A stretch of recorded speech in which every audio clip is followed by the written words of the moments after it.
哦，累累的，没叫伢来，你看他没弄呢，啊，第二个车比来，没叫伢来，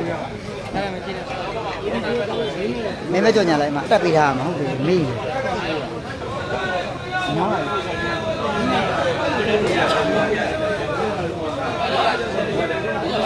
အတင်းကပ်စင်နေလေးဝင်ထည့်လိုက်အောင်ဘာမှမလုပ်ဘူး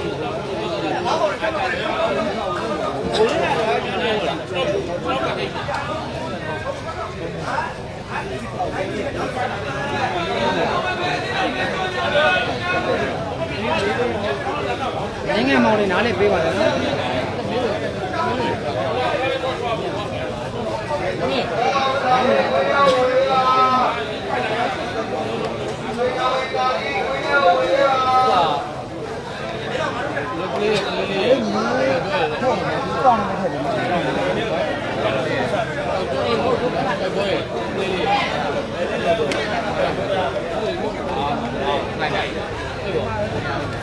ပါတော့ဒီလေးရောဒီ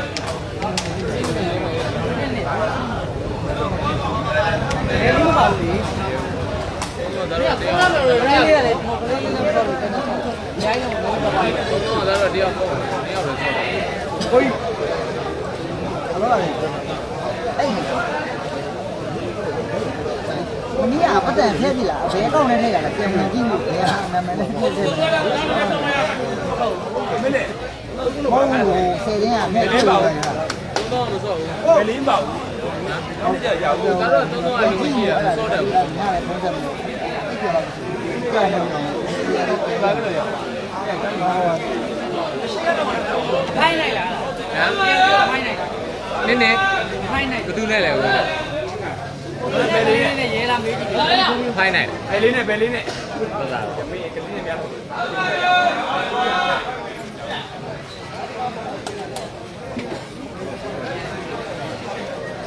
အဲ့မှာမလို့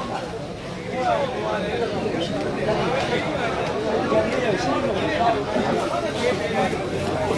ှိနေမှာကြောက်ရှိနေမှာလေဒီ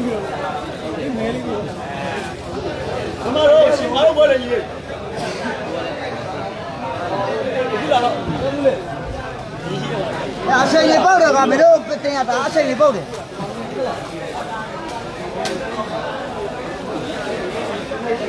အချိန်လေးတအားပေါက်တယ်အချိန်လေးတအားကြတယ်ရဲတော်တို့တင်ရအိမ်မပါတဲ့တင်းနဲ့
ဘုညာမင်း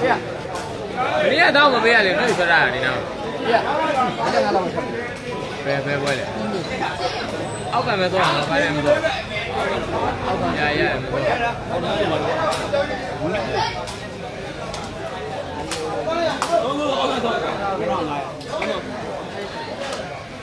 ကဆိုရင်ရ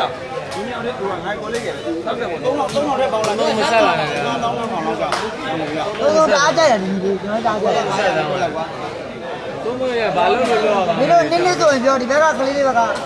လေးဘက်ကကျွန်တော်ခြေရလူကျွန်တော်ဟောအားနေနေ့ဆိုရေးကြလား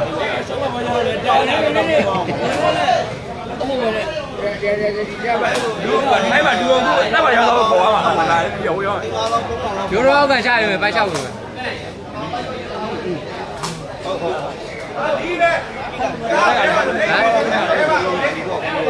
ကိုရနေရောက်လဲချရမယ်ပိုက်ချောက်ဝင်ွယ်ရိုးရောကန်ရိုးရောကန်ပိုက်ချောက်ဝင်ွယ်လို့အောက်ကန်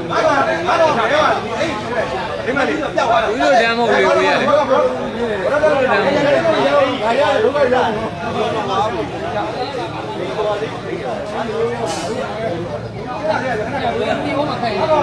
ရိုးရောကကိုရိုးအဲ့၄ရတယ်ဘယ်သူပဲဆော့တော်လေးနည်းနည်းကို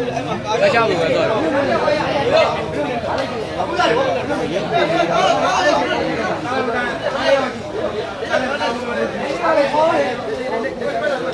ကျွန်တော်မေးထားတယ်ငါတို့တင်းရတယ်ဟိုဘယ်လေးခါပဲပေါက်လို့ရအောင်ဟမ်ဘယ်လိုပေါက်မလို့လားနေရာလိုက်နေရာလိုက်ပေါ်နေရတော့နော်ဘယ်လိုလဲလို့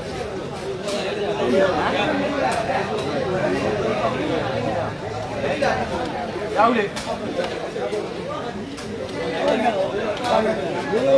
နောက်တော့ကွင်းမှာအော်နဲ့ကြောက်ကြည့်တော့ဟုတ်ပါပဲအခုနေရာကိုရိုးခိုင်းနေချောက်ညာနေရာကိုရိုးခိုင်းနေအဲ့ဟုတ်ပါညာဟုတ်ကဲ့ကြာလို့ဆိုဟိုကိုရကြာဘယ်လိုလဲတော့ရောက်ပါ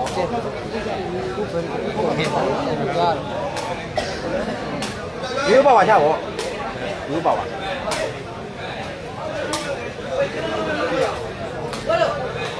ကိုကြည့်တော့ဒီတော့မှာမဟုတ်ဘူးတော်ဒီတော့မှာအဲ့ဒီပြင်ထားတယ်ဗျာဟုတ်လားကိုကပြလိုက်တိုင်းပေါ့ရမဟုတ်ဘူးမထင်ဘူးအဲ့ဆံတွေ့ရောင်းနေတယ်တော့မတင်ပါရတာမဟုတ်ဘူးဘာလို့လဲတခုကြမဲနေပြီလား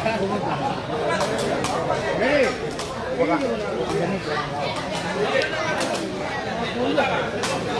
โอเคရတယ်ဗျာ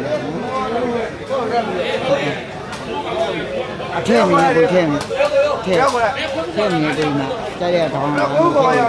ဘယ်လိုလဲဟုတ်တော့ယူရလားโอเคဟုတ်တယ်ကောင်းတဲ့ဟာလေးကိုကောယူနိုင်တယ်ဟိုဒါတော့ဘယ်တော့ကွဲရအောင်မျှပြီးလို့ဒီလိုလေးမြန်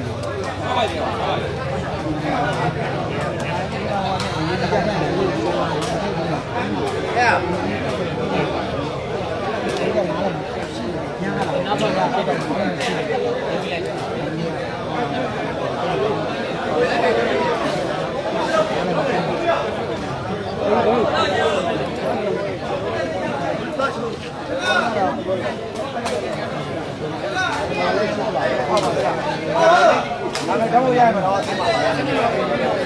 လာတော့တော့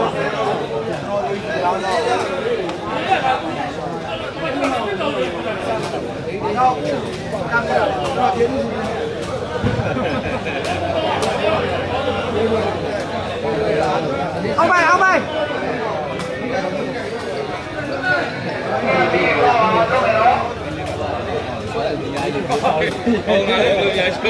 ားလုံးပဲမင်္ဂလာပါဗျာကျွန်တော်တရားကျွန်တော်အားလုံးကြိုက်ဆုံးတယ်ဒီဝိုင်းရေးတယ်ပြန်သွားမယ်ဒီဝိုင်းရေးတယ်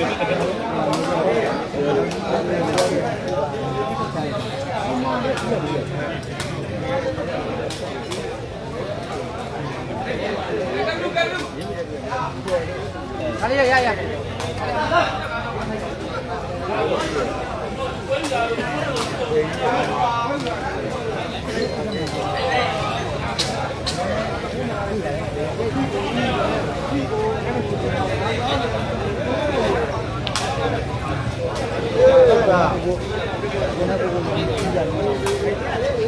ကြားဖတ်တယ်အဲ့ဒါကိုလည်းဆုံးတယ်အဲ့ဒါလည်းဆုံး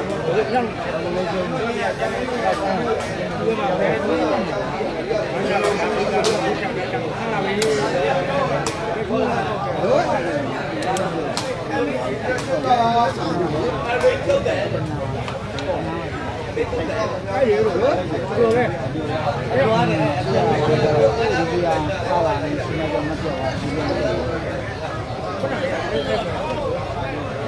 နောက်ကျတော့ဒီလောက်တော့ရတဲ့ပုံနဲ့ကြရတယ်ဒီကကျတဲ့ပုံနဲ့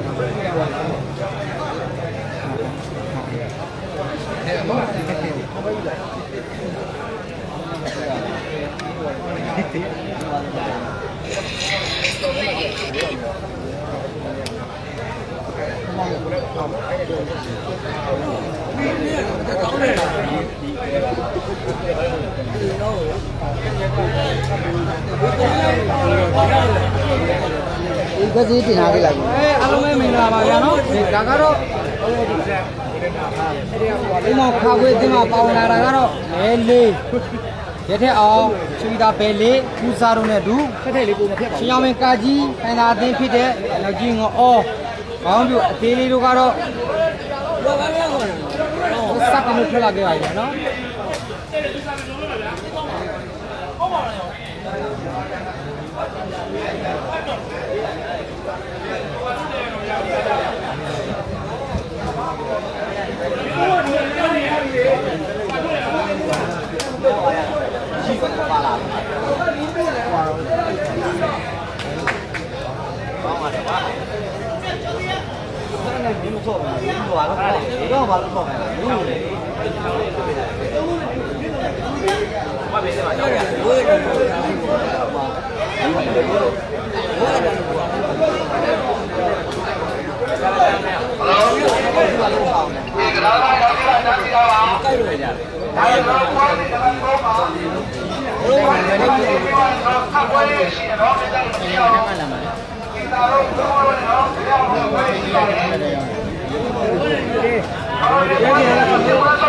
တိတ်လို့ရဲ့ဒီ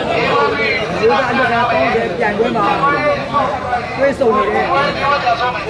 အသေးလေးပဲဖြစ်ပါဖြစ်တာဒီကလက်ရှိချန်ပီယံအသင်းကတော့ကျွန်တော်တို့ချင်းချောင်းမင်းအသင်းပါဟိုကတော့ကျွန်တော်တို့ဆောင်းသားတွေနဲ့ဖွဲ့စည်းကြတဲ့ဥမာပဲအော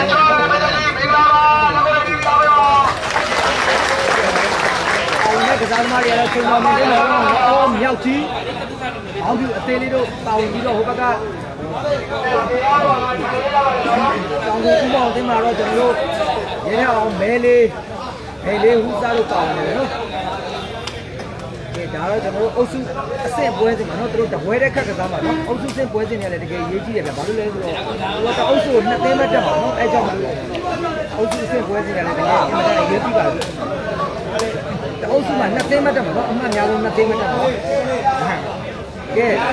လက်ရှိချန်ပီယံချွေချောင်းပင်တဲစားပြီးပွဲစပါဗျာ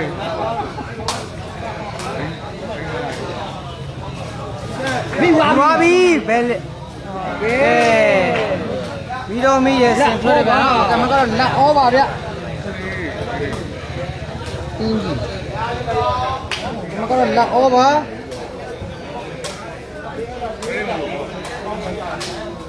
အောင်းလိုက်တာလက်ဩဒီမှာလက်ဩပါပဲ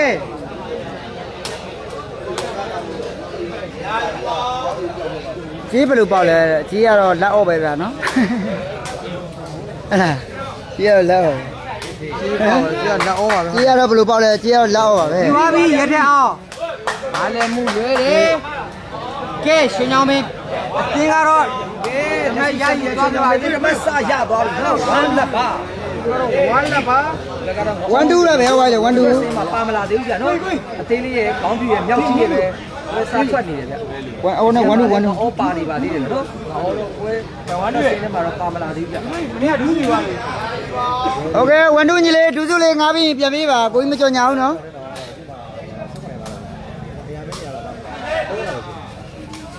အောင်လိုက်တာပါမလားနော်စီတာပဲလေးနော်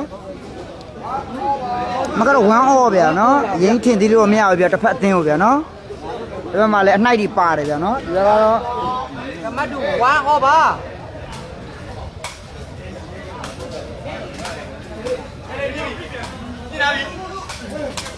ဟောင်းပါတယ်မဲလေးမကတော့2-1မှာဒီကတော့2-1မှာကျွန်တော်ဘိုးကရှင်ကြီးကပြင်မကြည့်နေညီကိုလေးလည်းအမှတ်2-1မှာအမှတ်ပဲအော်ပေးနိုင်တယ်ဗျာနော်နောက်ကပ်ရှင်ရေးနေကျွန်တော်တို့နောက်ကတာလေးလိုက်စားနော်ရေပင်းကိုမုံတပွဲဝယ်ခြင်းမကြဘူး ပြောကြည့်ကြားလုံးစားဒီလေးဘရော့ကင်းပြီးသွားပြီဗျာနော်ရှင်းပွဲကဟိုဘက်3နဲ့မော်ကြီးနဲ့ဟိုမဟုတ်ကြည်တာနဲ့ခုဘူးနဲ့2 3အဲ့ဘယ်လောက်လဲတော့မသိဘူး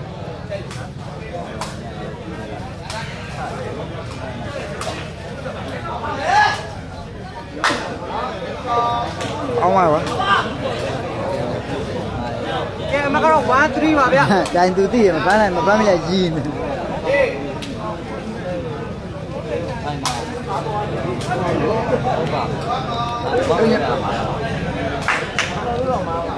ကဲမကတော့3 1ပါဗျာကဲတောင်းသားတွေ3မှတ်ဒါပြင်ရမယ်တဲ့ပြီးွားပြန်ပြီကဲမှာတော့4-1ဖြစ်သွားပြီဗျာနော်လက်ကြီးဒီ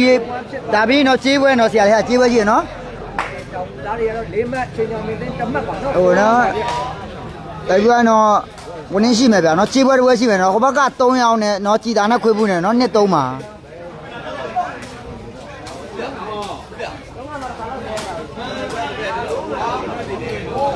မကတော့1 4ပါဗျာနော်ဒီကွန်မန့်တွေကြော်နေတယ်ထင်တယ်ဗျာနော်ပေါ်ဦးဖြစ်နေကျွန်တော်ကြည့်ပါနော်ပြင်တောင်းမှထားပါတယ်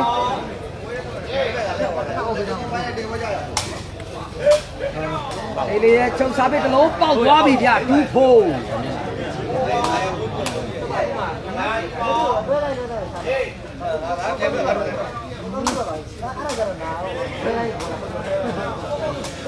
ပြီးွားပြန်ပြီအောင်လိုက်ကြဗျာ3 4ဖြစ်သွားပြီဗျာနော်ရောက်ကြည့်တော့မထိုက်ဘူးလား3 4ပါ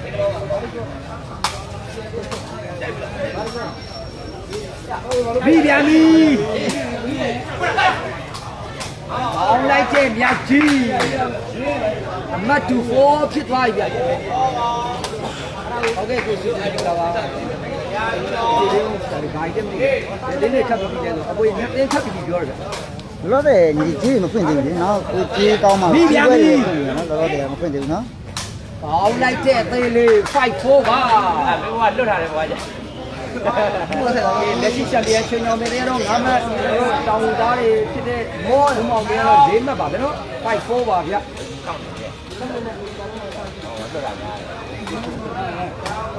4တို့လည်းဘယ်ကနေကပ်ပြီးလဲဆိုကပ်ဘူးလို့နဲ့စောပိုင်းကျောင်းတိုင်းတို့နဲ့တွေ့ထားတယ်အဲ့ဒါကိုကပ်ပြီးပြီးတော့ကြောက်ကြောတို့နေပါလေတို့ဥပြောင်းနေနဲ့ကပ်ပြီးပြန်နော်ဝဲတဲ့ဇာတ်လေးတွေကလည်းအားကြီးပါတော့ဟုတ်ပြီတနေ့တနေ့ကဝဲတဲ့10ပွဲကပ်ပါတော့ပြန်ွဲတောက်စုနှစ်ဟောတော့တောက်စုနှစ်သိန်းကပ်မယ်တောက်စု4အုပ်စုရှိတယ်10သိန်းကပ်မယ်ဒါလို့10ပွဲကပ်မှာ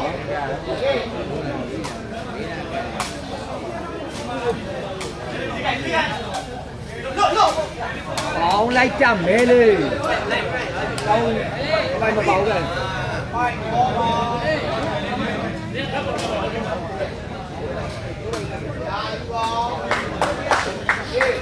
အော်အဲ့ဒီကျွန်တော်ဟိုအဲ့ဒါမှထည့်ရတယ်မဲလေးချုပ်ဖြုတ်ချစ်တယ်လို့ပါသွားပြန်ပြီနော်စစ်ဖိုက်ပါအဲ့ဒါလိုပြောဘောလုံးကြီးလာတာကျွန်တော်အောင်မှသွား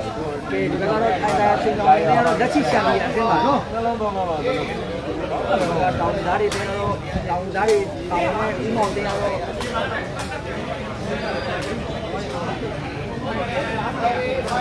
မက7-5ပြန်နော်7-5ပါဒီကနောက်မိုက်တော့မပေါဘူးနော်ကဲမကတော့7-5ဖြစ်သွားပြီနော်တောင်းတင်း9မှတ်တင်အောင်တင်5မှတ်အောင်လိုက်ကြမြောက်ကြီး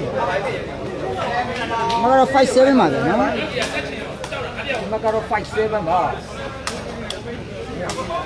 အမေ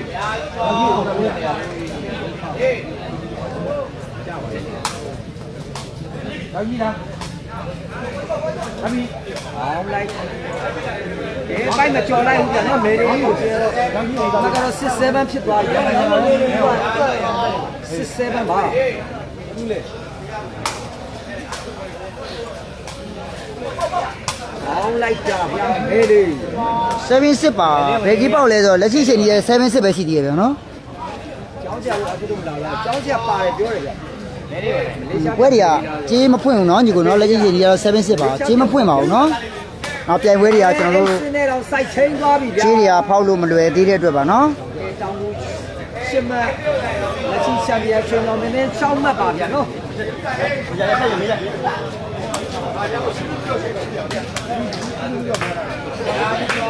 ကဲမကတော့အိတ်စစ်ပါဗျ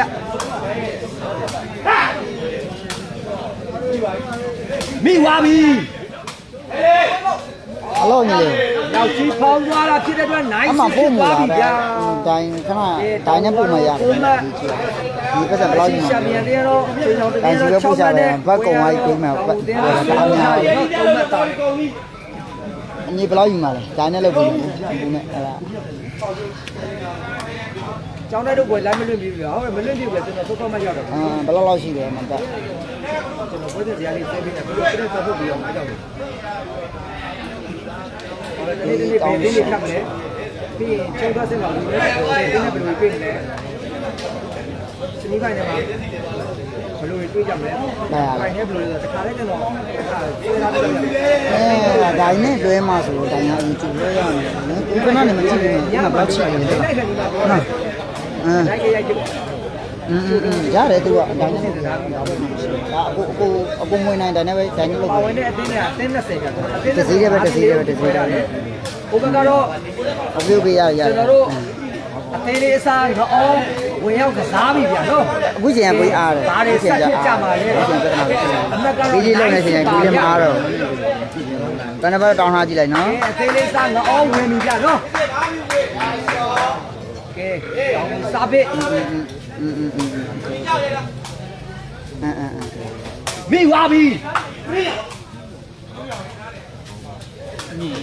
တော့လိုက်ကြဗျာမြောက်ကြီး။အော်လေစိတ်ကြိုက်ကိုအမြင်မြင်နေတာနော်။ဒီဘက်မှာစုံကြဆိုတဲ့ပုံစံမျိုးကြီးကနော်။ဒီဘက်ကဘယ်လေးနဲ့မြောက်ကြီးနဲ့ဒီဘက်မှာစုံခိုင်းတဲ့ပုံစံမျိုးနော်။အမြင်မြင်နေတာနော်။ဟောတော့။ဟုတ်ကဲ့မင်္ဂလာပါဗျ။ ကဲကျွန်တော်တို့ comment တွေမမြင်အောင်ဗျာနော်ကဲဖိုကတ်ချင်းပြန်လာပါပြီဒီစီးသွားချလိုက်ပါပြီ โอเคကျေးဇူးတင်ပါညီလေးနော်အခုလိုအမတ်អော်ပြီးအဲ့ပါဦး တို့ဗျာမလာပြောတယ်ကိုရိုးပါလို့ ဟုတ်လေမဲလေး ကျွန်တော်တို့ကကြာဖိုကက်ရှင်တို့ဆရာလေးတို့လာရင်ကျွန်တော်တို့ကကြောင်ညာကြမှာလို့တော့ရှောက်တို့ရသွားတာ ဟုတ်ကဲ့ကိုအောင်ပိုင်းမင်္ဂလာပါ ဟုတ်လား ကျောင်းဆရာအတင်းတင်ဝတ်ဆောင်ကောင်းလို့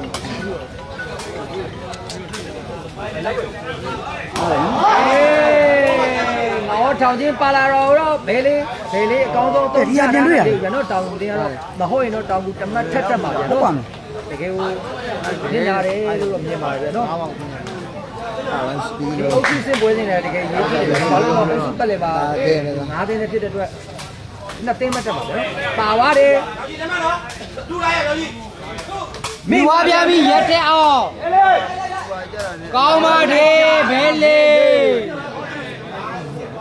nice ပါဗျာ အမကတော့ nice နဲ့မဲလေးဒီပီတာဘဲလေးရက်တဲ့အောင်လို့စပ်ပြီးပြန်ရထားပါတယ်ဗျ ဒါကိုတိတိနဲ့မေးတာဗျာနော်အဖိုင်းနဲ့ကိုအကြောင်းသားဘယ်လိုလုပ်ခံမလဲဟုတ်လား တို့ရှိမှာတော့ comment မပေါ်ဘူးဗျာနော်နိုင်ငံနားလဲပေးပါဗျာဘာဖြစ်လို့လဲမ တောင် သိ ကူ ဘူး ဘက်ကတော့ level 10သိန်းပဲ3မှတ်အတာပါ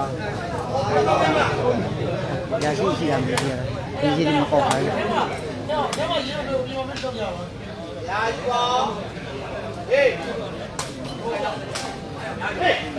အာ ကောင်းပါတယ်မြောက်ကြီး အမဘယ်လောက်ယူရလဲ nice နိုင်စစ်ကိုလဲပဲ ဟုတ်ရေတော့ level ရက်ဆက်လိုက်ရနော်ရဲထောင်ကြီးလဲ ဒီမှတ်တွေက ဒီထောက်ထားတယ်ဒါတော့လာပြီကောင်းပါတယ် ဗျာစစ်9ပါအတိုင်းစစ်ပါ ကျမကတော့ nice ပါဗျာနော်ဘဲလေးတို့စပ်ပေးပါ ရတယ်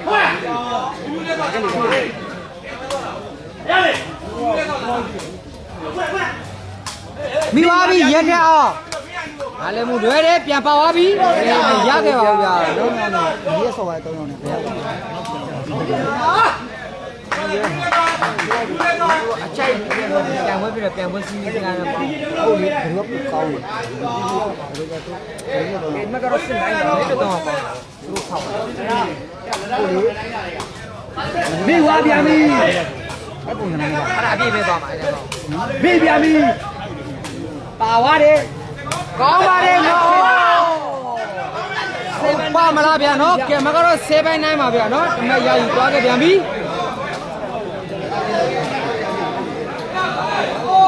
မကတော့7-9ပါဗျာနော်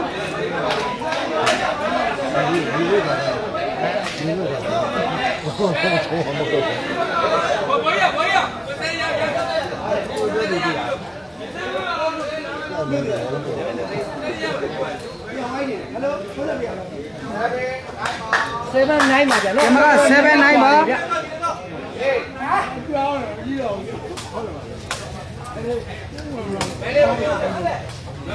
ပြီးသွားပြန်ပြီကောင်းပါတယ်အဲ့9ဖြစ်သွားခဲ့ပါပြီဗျာနော်အဲ့9ပါဗျာဒီမှာကတော့အဲ့9ပါအော်တို့ချစ်မတ်နေလေးရအောင်ဘယ်လေးတို့6မှတ်ပါတော့အဲ့9ပါဗျာအမှတ်ကတော့မှတ်ပဲပွာပါတော့မိဝါပြန်ပြီဟောလိုက်တာအိုး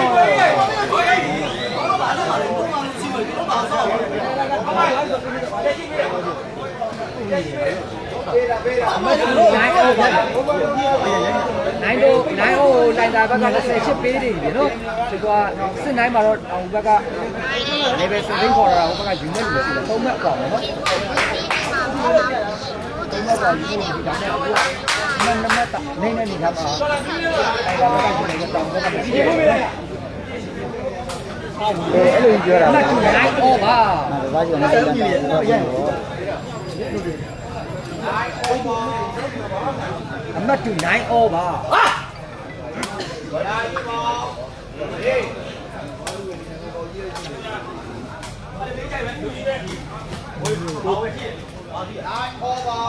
9 over โ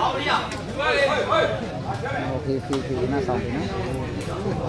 ကဲအမတ်တူ9 over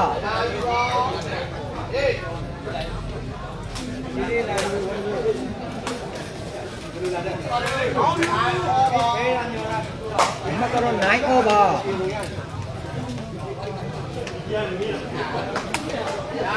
နေလေးစားပဲနေလေးစားပဲကလည်းပိုက်မကြော်လိုက်ပြန်လို့ကြာဘာလို့ကြံနေလဲ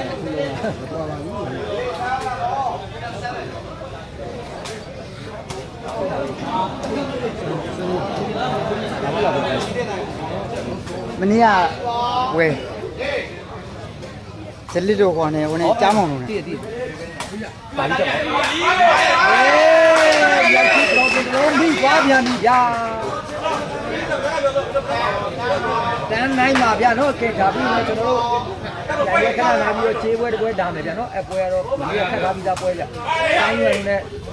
ကြားမောင်လို့နဲ့ပွဲပုံစံဝေးပြန်ခွဲတာ ပြန်ပွဲလား ပြန်ခွဲဒါပြောရင်ဒါကခြေခွဲလာမယ်နော်ဒါပြောနော်ဒါပြောရင်ခွေးဘူးလို့ခြေခွဲလာမယ်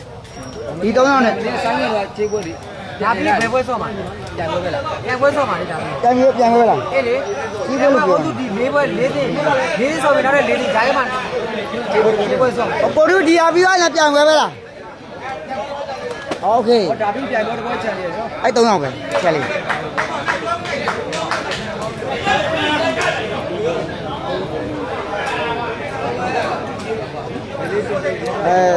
စီတာ13လောက်ပေါ့နော် တက်ဖြစ်လာပြတယ် စီတာဘက်ကပေးတယ် တက်ဖြစ်တယ်ကိုအားလုံးကြလို့ မင်းတို့တွေကိုပေးသေးမပေးတော့မင်းတို့ပဲနိုင်တာဖြစ်တယ်တော့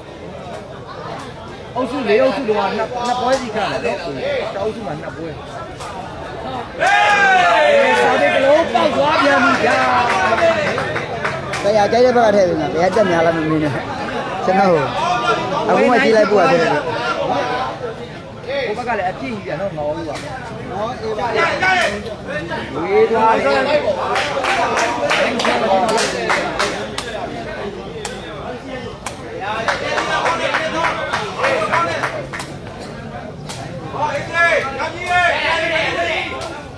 ပြီးဝါပြီ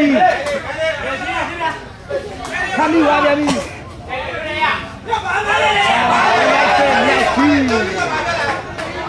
ရောက်ကြီးတော့ဘဝလေးကျဆမ်းဖို့ မကတော့တွဲနိုင်ဖြစ်သွားပြီတွဲနိုင်ပါဗျာဆင်းပြီးတော့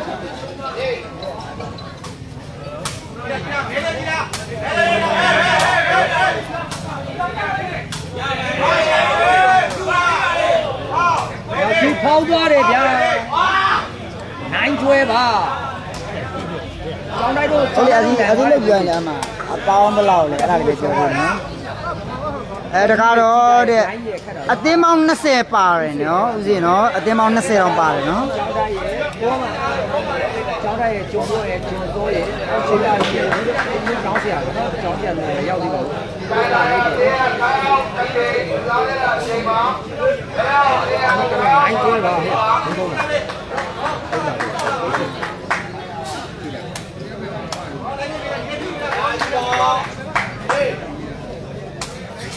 ဒီစားပြီးပိုက်ထိုးတယ်ဗျာနော်ဒီကတော့တွဲနိုင်ပါ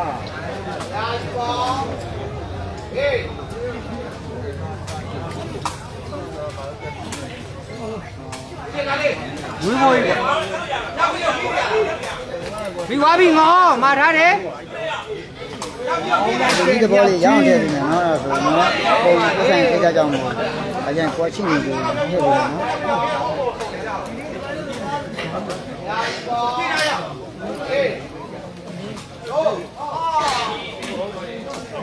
ဟောရေးစားပြီးထိုးတဲ့နေရာမှာစီးကြော်တာဖြစ်တဲ့အတွက်တိုင်ကိုကြီးခန်းထားတယ်နော်လိမ့်ခွင့်မပါဘူးလို့ပြော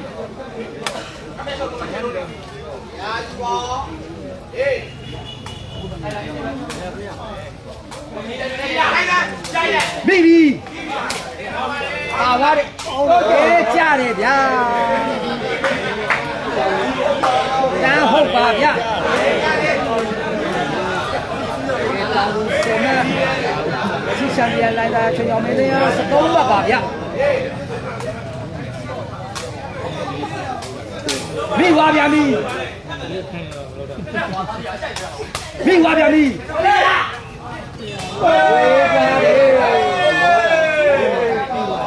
ဟုတ်ကြမ်းပါ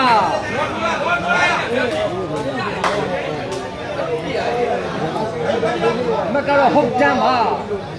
ဟုတ်ကြည့်လိုက်ရတော့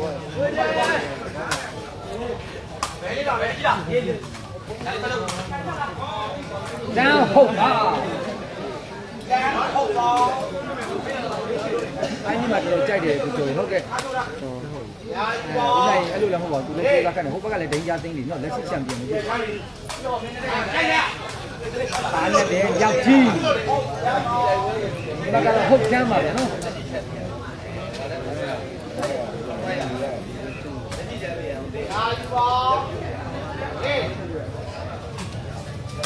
ဟောစားပြီးကလုံးကောက်ပြီးတော့ point တန်းဖြစ်သွားပြီဗျ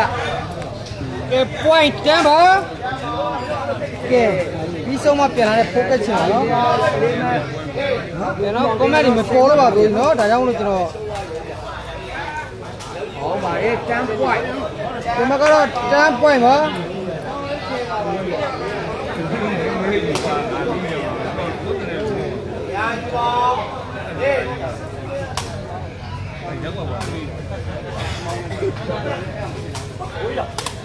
ဒီပုံချင်းဝေးသွားတယ်ဗျာနော်11 point ဟယ်လိုဒီဥစ္စာဒီနိုင်နေဒီလေးနိုင်တယ်ဒီလေးကိုပါလာတယ်ဘာလို့ညီရပြန်လောင်းတာဖြစ်တဲ့အတွက်ပြန်လောင်းလို့မရဘူးကိုယ်အိမ်ကိုရောတမီးပြန်နိုင်သူစစ်စစ်လေး ကဲတောင်းလို့မထက်တက်ပြန်နော်12 point တက်လာဒါကိုပြောကြလားကိုပြောကြလား မနစ်ကပါသမလား နိုင်စစ်စစ်လေးဒီလေးနဲ့ ကိုနောက်ကြည့်ပါတယ်ဗျာမနစ်ကနောက်ကြည့် နိုင် ခက်တာ ဘာမှမတမျိုးဆုံးပြောင်းအကုန်လုံးသိပါတယ်အညာဆာငါတေးတင်းစလောက်နိုင်ပွဲနဲ့မရဘူးကြောင့်ဒီစစ်စစ်လေး ရဲရေနော်12 point ပါဗျာ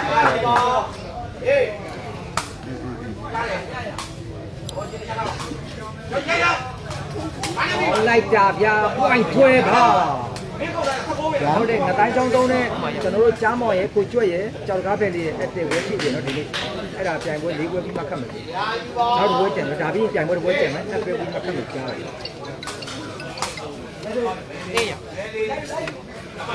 အားနဲ့တဲမဲလေး12 point ဒီမှာတော့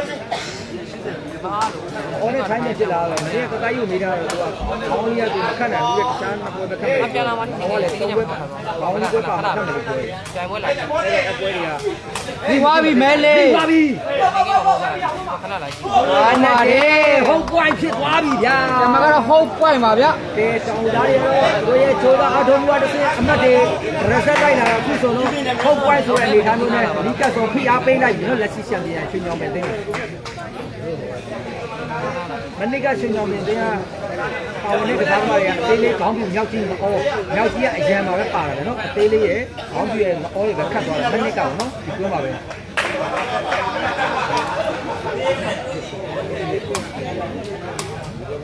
ကိုမျိုးသူရရေးပြောအောင်သူကြီး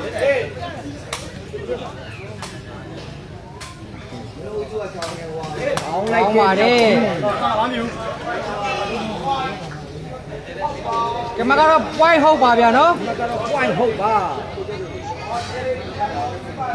ဒီလိုနိုင်ပါပြီဟုတ်တယ်အုပ်ဖို့ပဲလို့ကြောက်ကြလို့နိုင်ပါတယ်ဗျအစောပိုင်းချက်တဲ့ပုံဟွာတို့ချွေညောင်းတိုင်းတိုင်းချွေညောင်းမင်းခအတင်းတယ်ကဲဟောရေးကောင်းစားပြီးနေပဲ15မဲ73မဲဆိုရဲမဲနဲ့ လက်ရှိချန်ပီယံချွေညောင်းမင်းတွေကတော့ ညောင်မင်းအတင်းကတော့ စားရဖြစ်တဲ့ နိုင်ရရှိသွားခဲ့ပါပြီဗျာနော် အမှတ်73မှနဲ့အနိုင်ရရှိပြီးတော့အုပ်စုဝင်းစင်ငယ်တပုံးမှာအနိုင်ရရှိသွားပြီနော်ဝဲရကချုံထွက်ကြလားချုံထွက်မဟုတ်ဘူးကိုကြီး